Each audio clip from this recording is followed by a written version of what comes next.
আসসালামু আলাইকুম। আমাদের আজকের আলোচনার টপিক হচ্ছে ব্রঙ্কাইটিসিস অ্যান্ড এটার কজেস, দেন হচ্ছে এটার clinical features, investigation and management, all in brief. তো ব্রঙ্কাইটিসিসের ডেফিনেশন মনে রাখার জন্য আমি হচ্ছে ডিস্ক দিয়ে মনে রাখি। ডিতে হচ্ছে অ্যাবনর্মাল ডাইলেশন, আইতে হচ্ছে ইনফেকশন, এসসি দিয়ে মনে রাখি হচ্ছে স্কারিং। তো abnormal dilation of bronchus যেটা results in ইনফেকশনটা কেমন infection? Chronic suppurative airway infection with sputum production, আর এসসি দিয়ে scarring with progressive scarring and lung damage. এটা হচ্ছে ডেফিনেশন। প্যাথোলজি মেনলি হচ্ছে এই যে এয়ারওয়ের একটা জায়গায় ডাইলেটেড হয়ে যাচ্ছে, এই জায়গাটা হইতেছে মিউকাস জমা হইতেছে, এই মিউকাসে হচ্ছে আলটিমেটলি প্যাথোজেনরা গ্রো করতেছে। সো এইটা হইতেছে ওভারঅল মেইন এটার প্যাথোলজি। সো এইটাই আবার এখানে একটু ইনডেপথ লেখা। এখন এটা যদি একটু রেসপিরেটরি ট্র্যাক্ট হয়, এই ধরলাম হচ্ছে লাইনিং এপিথেলিয়াম সামহাউ, এটা সিলিয়েটেড থাকে এবং এখানে গ্ল্যান্ডস থাকে। এখন এই গ্ল্যান্ডস থেকে যে মিউকাসটা প্রডিউসড হয়, এই মিউকাসটা সিলিয়া দিয়ে আলটিমেটলি বিট করে রিমুভ করা হয়। এখন যদি কোনো কারণে সিলিয়াতে ডিফেক্ট থাকে, সেক্ষেত্রে হচ্ছে এই মিউকাসটা জমা থাকবে আর রিমুভ করা যাবে না, ইনফেকশন হবে। আবার যদি এই মিউকাসটার ফর্মেশনে কোনো ডিফেক্ট থাকে, এমন মিউকাস যদি ফর্ম হয় যেটা আর কি নর্মাল সিলিয়া বিট করে রিমুভ করতে পারবে না, সেই ক্ষেত্রে হচ্ছে প্রবলেম অ্যারাইজ করবে। সো এই দুইটা মাথায় রেখে হচ্ছে ডিফেক্টিভ এয়ারওয়ে আয়ন ট্রান্সপোর্ট, যেরকম সিস্টিক ফাইব্রোসিসে যেটা হয়, সিএফটিআর নামে একটা জিন আছে। এই সিএফটিআর জিনটা হচ্ছে একটা ক্লোরিন চ্যানেল কোড করে। তো এই ক্লোরিন চ্যানেলটা যদি ঠিকমতো সিনথেসিস না হয়, ক্লোরিন আউটপুটটা প্রপারলি হয় না। অ্যান্ড এইটার কারণে যেটা হয় যে মিউকাসটা ফর্ম হয়, এই মিউকাসের ক্লোরিন কন্টেন্ট কমে যায় এবং এটার ভিসকসিটিটা বেড়ে যায়। ভিসকসিটি বেড়ে যাওয়ার কারণে হচ্ছে এই সিলিয়া এটাকে বিট করে আর সামনে পাঠাতে পারে না, এটা জমা হয়ে থাকে, সেখানে হচ্ছে প্যাথোজেন গ্রো করে। ডিফেক্টিভ সিলিয়ারি ফাংশন, এক্ষেত্রে হচ্ছে সিলিয়া কাজ করতে পারতেছে না, তো সেম জিনিস হইতেছে, সেজন্য যেহেতু মিউকাস রিমুভ হচ্ছে না। আবার একটা থার্ড পয়েন্ট, এখানেও হচ্ছে আলটিমেটলি হইতেছে, এই মিউকাস জমা হয়ে ওখানে প্যাথোজেন গ্রো করতেছে। বাট এয়ারওয়ের কোনো পয়েন্টে যদি অবস্ট্রাকশন হয়, সেই অবস্ট্রাকশনের জন্য যদি সেখানে ফোকাল পাস অ্যাকুমুলেশন হয়, সেই পাসে যদি গ্রো করে, so obstruction beyond which there is focal pus accumulation, এটা হচ্ছে একটা কজ হইতে পারে ইসের ব্রঙ্কাইটিসিস প্যাথোলজির। এছাড়া হচ্ছে কিছু সাপোর্টিং কজ আছে, লাইক ডিস্ট্রাকটিভ ইনফেকশন যদি প্রিভিয়াসলি থাকে, কোনো যদি টক্সিন ইনহেলেশন হয়, বা যদি কোনো ফরেন বডি ইনহেলেশন হয়, যেটা বাচ্চাদের ক্ষেত্রে কমনলি দেখা যায়। তো এইসব ক্ষেত্রে হচ্ছে আলটিমেটলি কি এন্ড রেজাল্ট হবে? Chronic infection and inflammation of airway. এটার জন্য আলটিমেটলি ব্রঙ্কাইটিসিস রেজাল্ট করবে। এখন আমরা কজেস অনেকটা বুঝতে পারবো, মাথায় চলে আসবে। তো কজেসটাকে দুই ভাগে ভাগ করা হয়েছে, একটা হচ্ছে কনজেনিটাল আর একটা হচ্ছে অ্যাকোয়ার্ডকে আবার হচ্ছে চিলড্রেনদের কজ, অ্যাডাল্টদের কজ আলাদা করে ভাগ করা হয়েছে। তো কনজেনিটাল কজগুলি রিলেটিভলি ইম্পর্ট্যান্ট। নাম্বার 1 হচ্ছে সিস্টিক ফাইব্রোসিস, এটা আলাদাভাবে আমি আলোচনা করে ফেলছি এর আগে। এখানে হচ্ছে ডিফেক্টিভ মিউকাস প্রোডাকশন হয়, যেটাকে সিলিয়া রিমুভ করতে পারে না। পয়েন্ট টু নোট, এটা প্যাঙ্ক্রিয়াসেও হতে পারে, লাংস ছাড়া। আচ্ছা, নেক্সট হচ্ছে প্রাইমারি সিলিয়ারি ডিসকাইনেজিয়া, প্রিটি সেলফ এক্সপ্ল্যানেটরি। এক্ষেত্রে হচ্ছে সিলিয়ার মুভমেন্টে সমস্যা হওয়ার কারণে এরা হচ্ছে ঠিকমতো মিউকাসটাকে পাঠাইতে পারতেছে না। কার্টিগেনার সিনড্রোম, ভেরি ইম্পর্ট্যান্ট। কার্টিগেনার সিনড্রোমে একটা ট্রায়াড দেখা যায়। ট্রায়াড হচ্ছে রিকারেন্ট সাইনোসাইটিস, আমার যদি ভুল না হয়ে থাকে, রিকারেন্ট সাইনোসাইটিস, সাথে হচ্ছে ডেক্সট্রোকার্ডিয়া, এবং ফাইনালি হচ্ছে আমাদের যে আজকের আলোচনার টপিক ব্রঙ্কিএকটিসিস। বলা বাহুল্য যে একটিসিস মানে হচ্ছে ডাইলিটেশন, আর ব্রঙ্কি মানে ব্রঙ্কাস। সো ব্রঙ্কিএকটিসিস মানে অ্যাবনর্মাল ডাইলিটেশন অফ ব্রঙ্কাস। সো এটা এইটুকু বললে আসলে ডেফিনেশন হয়ে যায়, এটা আগে আসলে মেনশন করা উচিত ছিল। এনিওয়েজ, তো এই যে কার্টিগেনার সিনড্রোম, এইটার ক্ষেত্রে হচ্ছে আসলে সিলিয়ারি মোটিলিটির গ্যাঞ্জামের জন্যই হয়। ব্রঙ্কিএকটিসিসটা বুঝতে পারতেছি কেন হয়। সাইনোসাইটিসটা বারবার হচ্ছে যে নেজাল সিলিয়াগুলি, এগুলি হচ্ছে ফরেন বডিকে বিট আউট করতে পারে না, সো ইনফেকশন হতে পারে আপার এয়ারওয়েতে, সো এই জন্য রিকারেন্ট সাইনোসাইটিস হয়। ডেক্সট্রোকার্ডিয়া হচ্ছে হার্টের এমব্রায়োলজিক্যাল ডেভেলপমেন্টের সময় দেখা যায় যে একটা স্টেজে রাইট টু লেফট যে মুভমেন্টটা হয়, এই মুভমেন্টের জন্য সিলিয়া রেসপন্সিবল থাকে। সো সিলিয়ারি হওয়ার কারণে, অ্যাবনর্মালিটি থাকার কারণে হচ্ছে এই মুভমেন্টটা ফ্যাসিলিটেট করতে পারে না, এজন্য হার্টটা রাইট সাইডেড হয়ে যায় অ্যান্ড ডেক্সট্রোকার্ডিয়া রেজাল্ট করে। এই গেল হচ্ছে কার্টিগেনার সিনড্রোম। এরপর হচ্ছে প্রাইমারি হাইপো গ্যামাগ্লোবুলিমিয়া, তো গ্যামাগ্লোবিন তার কম, যেহেতু গ্যামাগ্লোবিন কম সে হচ্ছে নিজে নিজে হইতে পারতেছে না, ডেভেলপ হতে পারছে না, ইমিউনিটি ডেভেলপ হতে পারছে না, সো নিজে নিজে ইনফেকশন আর কি অ্যারাইজ করতেছে। এটা হচ্ছে এটার প্যাথোলজি। এখন আসি অ্যাকোয়ার্ড কজেস। অ্যাকোয়ার্ড কজেসের মধ্যে চিলড্রেনের কিছু কজ, অ্যাডাল্টদের কিছু কজ। দুজনের জন্যই কমন কজ হচ্ছে প্রাইমারি টিউবারকুলোসিস এবং হচ্ছে infections, different types of infections. অ্যাডাল্টদের ক্ষেত্রে যেরকম হচ্ছে fungal infection with asthma, allergic bronchopulmonary aspergillosis with asthma, একটা ফাঙ্গাল কজ, ইনফেকশন হচ্ছে এর জন্য আর কি আলটিমেটলি ব্রঙ্কিয়াক্টিসিস রেজাল্ট করতেছে। আর সিপিউরেটিক নিউমোনিয়া যেটা হচ্ছে ব্যাকটেরিয়াল কজে হইতেছে, সেম জিনিস। আর in case of children, childhood respiratory infections like whooping cough, measles, এগুলির জন্য হচ্ছে চিলড্রেনদের ক্ষেত্রে ইনফেকশন হতে পারে। আর দুইজনের ক্ষেত্রে একটু স্পেশাল হচ্ছে অ্যাডাল্টসদের ক্ষেত্রে কার্সিনোমা ব্রঙ্কাস, এটা একটা cause of bronchiectasis. And in case of children inhaled foreign body, এটা একটা কজ অফ ব্রঙ্কিয়াক্টিসিস, আগে আমরা প্যাথোলজি আলোচনার সময় দেখে ফেলছিলাম। So that's more less it causes. এরপর হচ্ছে ক্লিনিক্যাল ফিচার্স। ক্লিনিক্যাল ফিচার্সের যে সিমটমগুলি সেক্ষেত্রে কিছু কিছু জিনিস এক্সক্লুড করতে হয়। চেস্ট পেইন আমি এখানে লিখছি, যদিও চেস্ট পেইন হতে পারে, প্লুরাল ইনভলভমেন্ট চলে আসলে চেস্ট পেইন ডেভেলপ করতে পারে, অথবা যদি ব্রঙ্কিয়াক্টিসিসে আমরা জানি যে এখানে অবস্ট্রাকশনের জন্য ব্রঙ্কিয়াক্টিসিস হয়, সো সেই ক্ষেত্রে কল্যাপস অ্যাসোসিয়েটেড থাকতে পারে, সেজন্য অনেক সময় চেস্ট পেইন থাকতে পারে, বাট চেস্ট পেইনটা ইউজুয়ালি একটু লেস লাইকলি। এছাড়া হচ্ছে শর্টনেস অফ ব্রেথ, এটা এক্সক্লুড করতে হবে, অ্যান্ড ইডিমা এক্সক্লুড করতে হবে।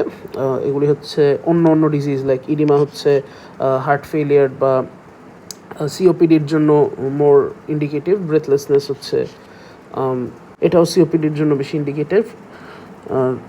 অন্য অন্য কজগুলি দিয়ে আর কি এক্সক্লুড করতে হয়। তো নাম্বার ওয়ান যে মোস্ট ইম্পর্ট্যান্ট কজ সেটা হচ্ছে কফ উইথ স্পুটাম আমাদের অ্যানালাইজ করতে হবে। এটা দিয়ে আমরা অ্যারাউন্ড 4-5টা পয়েন্ট পেয়ে যাবো। সো নাম্বার ওয়ান হচ্ছে কফ। কফের ক্যারেক্টার হচ্ছে এটা ডেইলি, মানে প্রত্যেক দিনই থাকে এবং পারসিস্টেন্ট, এবং আমরা আগেই জানছি যে ব্রঙ্কিয়াক্টিসিস একটা ক্রনিক ডিজিজ, সো এটা ক্রনিক কফ, এবং এটা more marked in the morning. এটা নাইস টু নোট। ইন্টারেস্টিংলি সিওপিডিও more marked in the morning, so এটা একটা দুইটার ক্ষেত্রে কি সেম। স্পুটাম, স্পুটামের ক্ষেত্রে হচ্ছে স্পুটামটার ভলিউম হচ্ছে কপিয়াস, এটার কনসিস্টেন্সি হচ্ছে বা কালার হচ্ছে পিউরিল্যান্ড বা ইয়েলোইশ, এটা ফাউল স্মেলিং থাকে, very important. Foul smelling sputum হচ্ছে অলমোস্ট অলওয়েজ ব্রঙ্কিয়াক্টিসিসেরই একটা exclusive feature, not always necessarily না, কিন্তু এটা স্ট্রংলি ইন্ডিকেটিভ। আর হচ্ছে এই ফাউল স্মেলিং স্পুটামটা অ্যান্টিবায়োটিকের সঙ্গে রিলিভড হয়ে যায়। এইগুলো হচ্ছে স্পুটামের ক্যারেক্টারিস্টিক্স। স্পুটামের সঙ্গে অনেক সময় আসতে পারে। আচ্ছা, যেহেতু ফাউল স্মেলিং, ওইটা আগে বলিনি, ফাউল স্মেলিং স্পুটাম থাকার কারণে যখন ব্রেথ নেয় মানুষটা, ব্রেথের সঙ্গে আর কি ব্যাড স্মেল আসে, যেটাকে হ্যালিটোসিস বলে, এটা একটা ডিস্টিংগুইশিং ফিচার। আর স্পুটামের সঙ্গে অনেক সময় ফ্র্যাঙ্ক ব্লাড চলে আসে, যেটাকে হিমোপটাইসিস বলে, এটাও একটা ফিচার। সো হিমোপটাইসিস অনেক সময় ম্যাসিভ হতে পারে, সেক্ষেত্রে হচ্ছে ব্রঙ্কিয়াল আর্টারি এম্বোলিজমের প্রয়োজন পড়ে, শর্টে BAE হিসেবে অ্যাব্রিভিয়েটেড হয়। আচ্ছা, এর সাথে আচ্ছা এটার সঙ্গে অ্যাসোসিয়েটেড বলে ফেলি যে ইনফেক্টিভ এক্সাজারবেশন যদি কখনো হয়, মানে একটা সেকেন্ডারি সুপার ইম্পোজিশন যদি থাকে নিউমোনিয়ার বা অন্য কোনো ইনফেক্টিভ ডিজিজের উইথ ব্রঙ্কিয়াক্টিসিস, সেক্ষেত্রে হচ্ছে স্পুটামের কোয়ান্টিটি বেড়ে যায়, ফিভার অ্যান্ড ম্যালাইজ রেজাল্ট করে। ফিভার ইউজুয়ালি এখানে লেস লাইকলি, থাকলে হচ্ছে অকেশনাল ফিভার থাকে মাইল্ড, এবং নাইট সোয়েটস থাকে, এটা একটা টিবির সঙ্গে ডিফারেন্সিয়াল, মানে টিভির সঙ্গে সিমিলার ডিফারেন্সিয়াল, টিবি এক্সক্লুড করতে হয় আর কি। আচ্ছা, এছাড়া আদার ফিচার্সের মধ্যে আছে পেইন। আগে বলছিলাম যে প্লুরাল ইনভলভমেন্ট অথবা সেগমেন্টাল কলাপস হলে হচ্ছে পেইন হতে পারে, এখানে সেটাই লেখা, প্লুরাইটিক চেস্ট পেইন দেখা দিতে পারে, but less likely. General debility দেখা দেয়, যেহেতু একটা ক্রনিক ইলনেস, এক্ষেত্রে হচ্ছে এক্সারশনাল ব্রেথলেসনেস দেখা দিতে পারে, weight imbalance and anorexia develop করতে পারে। আচ্ছা, এরপর হচ্ছে আমাদের জেনারেল ফিচার্স, তার মধ্যে হচ্ছে খুব খুব খুব ইম্পর্ট্যান্ট ক্লাবিং। ক্লাবিং হচ্ছে সিওপিডি, যেটা আগেই দেখছিলাম, এটার একটা ডিফারেন্সিয়াল হতে পারে, এটা থেকে এক্সক্লুড করতে হবে। আর হচ্ছে যেহেতু এক্সারশনাল ডিজিজ থাকতে পারে লেস লাইকলি হলে, বা এটা ইন জেনারেল একটা তো respiratory illness, so respiratory rate increase থাকতে পারে, যেহেতু এখানে আছে প্রপারলি ব্রেথ নেওয়া যাচ্ছে না। তো এছাড়া হচ্ছে ইন্সপেকশনে আমরা রেস্ট্রিক্টেড চেস্ট মুভমেন্ট পাবো, দেন হচ্ছে ট্র্যাকিয়া সেন্ট্রাল পজিশনে থাকবে unless there is collapse. Interestingly vocal ফ্রেমিটাসটি ইনক্রিজ থাকবে অ্যান্ড এটার সঙ্গে মিল রেখে ভোকাল রেজোনেন্সও ইনক্রিজ থাকবে। পারকাশন নোট নর্মাল ডেভিডসনে বলছে। আর অসকালটেশনে হচ্ছে নর্মাল ব্রেথ সাউন্ডও পাওয়া যেতে পারে বা ব্রঙ্কিয়াল ব্রেথ সাউন্ড পাওয়া যেতেও পারে, নাও পাওয়া যেতে পারে, বাট আমরা লং কেসে বলার সময় যদি বলা লাগে ব্রঙ্কিয়াল ব্রেথ সাউন্ড পাওয়া যাবে, এটাই মনে হয় বলা সেফ ইন মাই অপিনিয়ন। আর অ্যাডেড সাউন্ডটা খুব ইম্পর্টেন্ট। এখানে অ্যাডেড সাউন্ডের একটা বিশেষ ফিচার আছে, সেটা হচ্ছে পোস্ট টাসিভ ক্রেপিটেশনস। ব্যাপারটা হচ্ছে এই পোস্টাসিভ ক্রেপিটেশনসের উপর বেস করে, মানে এটার প্রেজেন্স আর অ্যাবসেন্স দিয়ে দুইটা ডিজিজ আলাদা করা হয়। একটা হচ্ছে ইন্টারস্টিশিয়াল লাং ডিজিজ, আরেকটা হচ্ছে এইটা ব্রঙ্কিয়াক্টিসিস। তো ফার্স্টে যে জিনিসটা করা হয়, অসকাল্ট করে দেখা গেল বাইল্যাটারাল বেজাল ক্রেপিটেশনস পাওয়া গেছে, এবং ক্রেপিটেশনস ইন্সপাইরেশন এক্সপাইরেশন দুইটাতেই আছে। তো যদি এই ক্রেপিটেশনসটা ডিসঅ্যাপিয়ার করে আফটার কাফিং, সেই ক্ষেত্রে বা যদি রিডিউসড হয়, সেই ক্ষেত্রে হচ্ছে এটা মোর ইন্ডিকেটিভ অফ ব্রঙ্কিয়াক্টিসিস। আর এটা যদি ডিসঅ্যাপিয়ার না করে, সেই ক্ষেত্রে হচ্ছে এটা ইন্টারস্টিশিয়াল লাং ডিজিজের প্রতি বেশি ইন্ডিকেট করবে। এই হচ্ছে আমাদের জেনারেল এক্সামিনেশনের ডিফারেন্স। এরপর আসি আমরা ইনভেস্টিগেশনে হচ্ছে ফার্স্ট অ্যান্ড ফরমোস্ট আমরা স্পুটাম কালচারটা করি প্যাথোজেনটা আইডেন্টিফিকেশনের জন্য, লাইক সিডোমোনাস অ্যারেজিনোসা হতে পারে, স্ট্যাফ অরিয়াস হতে পারে, নন মাইক্রোব্যাকটেরিয়াল টিউবারকুলোসিস হতে পারে, দেন হচ্ছে যেটা আমরা এবিপি এর ক্ষেত্রে দেখছিলাম, সো ফাঙ্গাস হতে পারে। তো এইভাবে একটা স্পুটাম কালচার করে আমরা আইডেন্টিফাই করি। দেন হচ্ছে চেস্ট এক্সরেতে আমরা দেখি কোনো ফাইন্ডিং আছে কি না। মাইল্ড ডিজিজে ফাইন্ডিং নাও থাকতে পারে, বাট অ্যাডভান্স ডিজিজে হচ্ছে ব্রঙ্কিয়াক্টিটিক সিস্টিক স্পেসেস পাওয়া যেতে পারে এরকম ইসের এয়ারওয়েতে। দেন হচ্ছে এয়ারওয়েটা থিকেন্ড থাকবে, এবং হচ্ছে কলাপস বা কনসলিডেশন, সুপারইম্পোজ নিউমোনিয়ার জন্য কনসলিডেশন অথবা অবস্ট্রাকশনের জন্য কলাপস, এটাও দেখা যেতে পারে। সিটি স্ক্যান হচ্ছে চেস্ট এক্সরের চেয়ে বেশি সেন্সিটিভ, বেটার রেজাল্টস পাওয়া যায়। আর যদি সিলিয়ারি ডিসফাংশন সাসপেক্ট করা হয়, সেক্ষেত্রে হচ্ছে স্ক্রিনিংয়ের জন্য এফইএনও স্যাম্পলটা নেওয়া হয়, ব্রাশ বায়োপসি করা হয় ciliary structure and ciliary beat frequency check করার জন্য, এবং জেনেটিক টেস্টিং করে দেখা হয়। এটা জানা থাকা ভালো। ফাইনালি আমাদের ম্যানেজমেন্ট, বেশ স্ট্রেট ফরওয়ার্ড ম্যানেজমেন্ট। এইটা তো যদি আমরা প্যাথোলজিটা চিন্তা করি, আমাদের হচ্ছে মিউকাসটা রিমুভ করা যায় না, সো মিউকাসটা জমা হয়েছে এয়ারওয়েতে, এবং ওই মিউকাসটা নাইডাস অফ ইনফেকশন হিসেবে কাজ করতেছে, এবং এটার জন্য একটা ডিজিজটা হইতেছে। সো আমাদের দুইটা কনসার্ন, একটা হচ্ছে মিউকাস রিমুভ করতে হবে, আর একটা হচ্ছে ইনফেকশন সলভ করতে হবে। সো মিউকাসটা রিমুভ করার জন্য ফিজিওথেরাপি ইউজ করা হয়, আর অ্যান্টিবায়োটিক্স ইউজ করে হচ্ছে ওই প্যাথোজেনগুলোকে আর কি মেরে ফেলা হয়। আর যদি এইগুলোতে কাজ না হয় এবং কিছু সিলেক্টিভ কেসেসে আমরা সার্জারিও করে প্রবলেম সলভ করে থাকি, বাট ইউজুয়ালি নট নিডেড এটা। তো ফিজিওথেরাপিটা কীভাবে করি, আমাদের পেশেন্টকে এমন পজিশনে লাইং ডাউন করতে হবে যে যেই লোকটা ড্রেন করতে হবে সেটা আপার মোস্ট পজিশনে আছে। দেন হচ্ছে তাকে ডিপ ব্রেথ নিতে বলা হবে, এবং হচ্ছে ফোর্সফুল এক্সপাইরেশন করতে বলা হবে। এর জন্য যেটা হবে, একটা প্রেশার ক্রিয়েট হবে, সেই প্রেশারের জন্য হচ্ছে মিউকাসটা সামনে আগে আসবে। দেন হচ্ছে আস্তে আস্তে ট্র্যাকিয়ার দিকে মুভ করতে থাকবে, এই যদি হয় এটা আস্তে আস্তে এই দিকে মুভ করতে হবে। এই যে ট্র্যাকিয়ার এই পার্টটা, এটাকে বলা হচ্ছে ক্যারিনা। এই ক্যারিনা স্টিমুলেটেড হলে কফ রিফ্লেক্সটা এলিসিটেড হবে, দেন হচ্ছে এক্সেস স্পুটাম কফ রিফ্লেক্সের মধ্যে দিয়ে আর কি রিমুভড হবে। এখন যেই পেশেন্টরা আর কি প্রপারলি করতে পারতেছে না, এই ডিপ ব্রিথিংটা নিতে পারতেছে না, তাদের ক্ষেত্রে হচ্ছে একটা পজিটিভ এক্সপাইরেটরি প্রেশার মাস্ক ইউজ করা যেতে পারে, অথবা ফ্লাটার ভালভ ইউজ করা যেতে পারে, যেন হচ্ছে এই মুভমেন্টটা তারা ফ্যাসিলিটেট করে। আর এটা হচ্ছে minimum 5 to 10 Times twice daily করতে হয়। ওকে, এরপর হচ্ছে ম্যানেজমেন্টের ক্ষেত্রে আমরা হচ্ছে অ্যাকর্ডিং টু দ্য প্যাথোজেন করে থাকি, ম্যানেজ করে থাকি।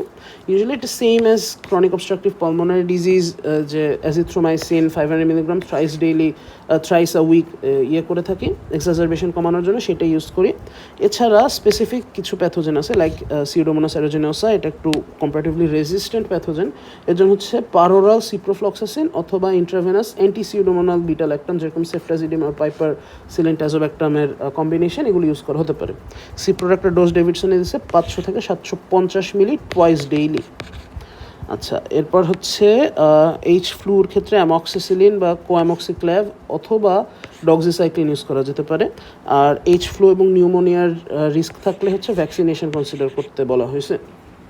আচ্ছা, ফাইনালি সার্জারি যদি কোনো মানে কমপ্লিকেশান অ্যারাইজ মানে কোমরবিডিটি না থাকে, অথবা যদি এইটা লেশনটা যদি একটা লোবকে শুধু ইনভলভ করে থাকে, এবং যদি এমন রিস্ক থাকে যে কল্যাপসের জন্য বা ডিস্ট্রয়েড লাংসের জন্য, মানে লাং ড্যামেজ তো ডেফিনেশনই আছে ব্রঙ্কিওএক্টাসিস, সো লাং ড্যামেজের জন্য সেই এরিয়াটা যদি নাইডাস অফ ইনফেকশন হিসেবে কাজ করে, এইসব ক্রাইটেরিয়া ফুলফিল করলে হচ্ছে সার্জারি করে। তো bronchiectasis নিয়ে এটুকুই, and that concludes our discussion and respiratory system in general, I think. Assalamu alaikum.